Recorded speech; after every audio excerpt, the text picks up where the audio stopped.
Oke, sebelum menonton video ini, jangan lupa ya, like dan subscribe-nya. Enjoy!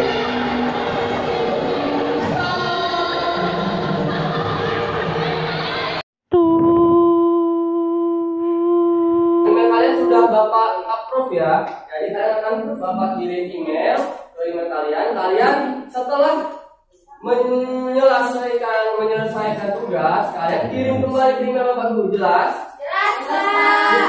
Terima kasih untuk pertemuan pada hari. Nah, di buku teks kalian di halaman 51 ya. Di buku teks kalian halaman 51 ya.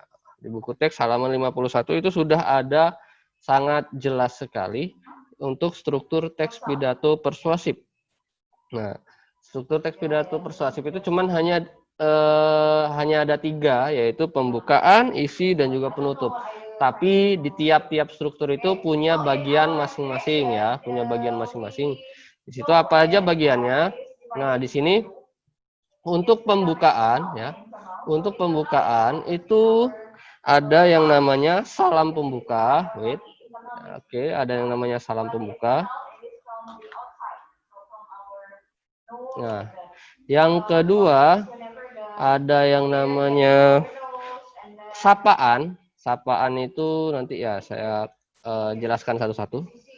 Sapaan. Lalu yang terakhir di bagian pembukaan itu ada yang namanya ucapan syukur. Ucapan, sorry. Nah, ini dia. Nah, ketiga bagian ini merupakan sudah menjadi satu kesatuan dalam struktur pembukaan ya. Dalam struktur pembukaan itu ada 3. Yang pertama salam pembuka. Nah, biasanya di dalam salam pembuka ini orator atau orang yang berpidato itu memberikan salamnya sesuai dengan situasi dan kondisi. Misalnya assalamualaikum warahmatullahi wabarakatuh atau selamat pagi, salam sejahtera untuk kita semua, kayak gitu kan. Setelah itu baru sapaan. Sapaan itu misalnya seperti ini.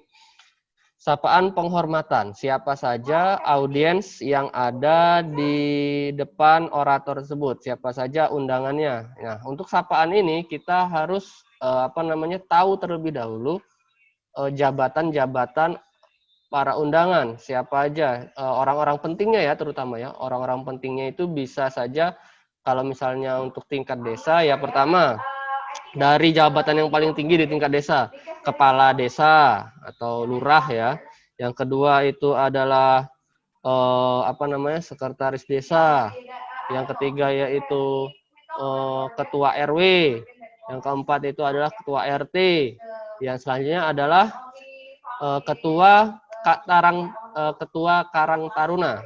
Karang Taruna itu adalah perkumpulan pemuda-pemudi di suatu desa gitu ya, itu Karang Taruna. Nah, seperti itu. Jadi untuk sapaan ini kita harus buat penghormatan kepada jabatan yang lebih tinggi terlebih dahulu. Kalau di sekolah misalnya, kalau tingkat sekolah ya, yaitu kepada yang terhormat Bapak atau Ibu Kepala Sekolah. Setelah Kepala Sekolah, Wakil Kepala Sekolah ya. Wakil Kepala Sekolah bidang kurikulum, Wakil Kepala Sekolah bidang kesiswaan, setelah itu Dewan Guru, ya, terus juga staf tata usaha. Nah, itu untuk urutan jabatan di dalam sekolah, ya, institusi pendidikan atau sekolah, seperti itu. Nah, itu adalah sapaan. Ingat, kalau sapaan itu dimulai dari jabatan yang paling tinggi ke jabatan yang paling rendah, ya. Setelah staf tata usaha, lalu sapalah teman-teman kalian dan siswa-siswi SMP SIS Palembang yang saya sayangi. Nah, kayak gitu. Ya, selanjutnya adalah ucapan syukur. Ucapan syukur ini adalah orator mengucapkan rasa syukur kehadirat Tuhan Yang Maha Esa karena telah memberikan kesempatan ia untuk berbicara di depan orang banyak, seperti itu. Ya, yang pokoknya ucapan rasa syukur kehadirat Tuhan Yang Maha Esa, seperti itu untuk ucapan syukur. Nah, dari sini ada yang tanyakan? Oke. Biasanya itu sapaan terlebih dahulu baru salam pembuka. Itu tidak apa-apa. Misalnya, yang terhormat Ibu Kepala SMP SIS Palembang, yang terhormat Wakil Kepala Sekolah Bidang Kurikulum, yang terhormat Wakil Kepala Sekolah Bidang Kesiswaan, yang saya hormati Dewan Guru dan staf tata usaha, serta teman-teman yang saya sayangi. Assalamualaikum warahmatullahi wabarakatuh. Selamat pagi dan salam sejahtera. Nah, itu boleh. Sapaan dulu juga boleh, atau salam pembuka dulu juga boleh. Tapi umumnya itu salam terlebih dahulu. Itu umumnya ya. Umumnya itu salam terlebih dahulu. Salam pembuka. Seperti itu. Jadi kalian jangan bingung kalau ketemu teks pidato yang sapaan dulu baru salam pembuka. Nggak apa-apa. Itu udah lumrah ya. Itu bisa di switch, bisa diatur. Mau salam pembuka dulu atau sapaan terlebih dahulu. Yang salah, ucapan syukur dulu baru salam pembuka, itu salah. Karena ucapan syukur itu di akhir ya, di akhir dari salam pembuka atau sapaan. Seperti itu.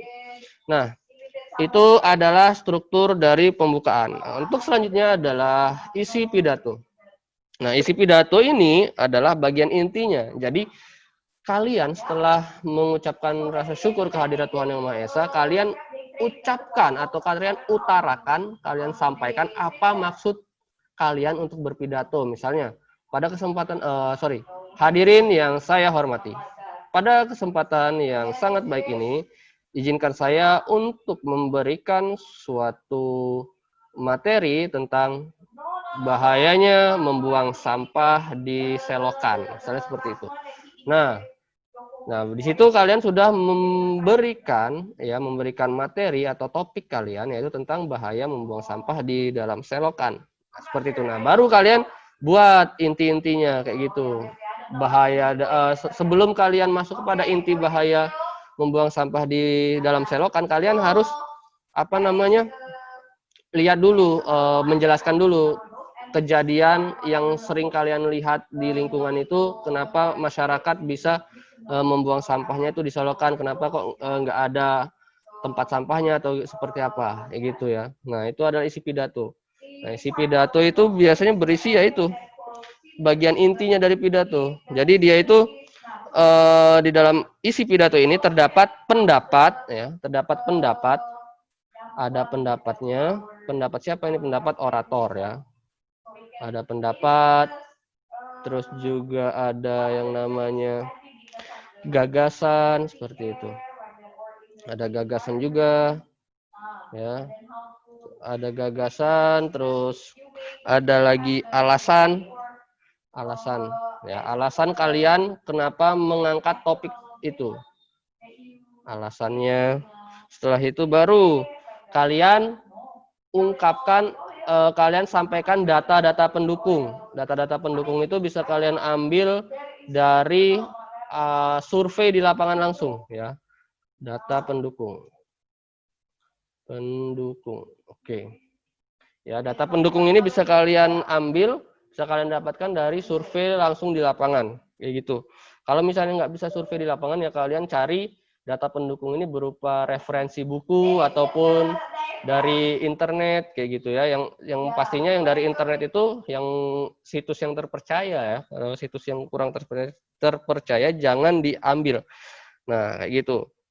Orator menjelaskan secara terperinci tentang hal-hal yang terkait dengan pendapat, gagasan, atau pesan yang ingin disampaikan. Nah, ini adalah bagian-bagian dari dalam isi pidato. Ada pendapat, ya, ada gagasan, terus itu alasannya apa, terus juga harus disertai dengan data pendukung. Kenapa harus ada data pendukung?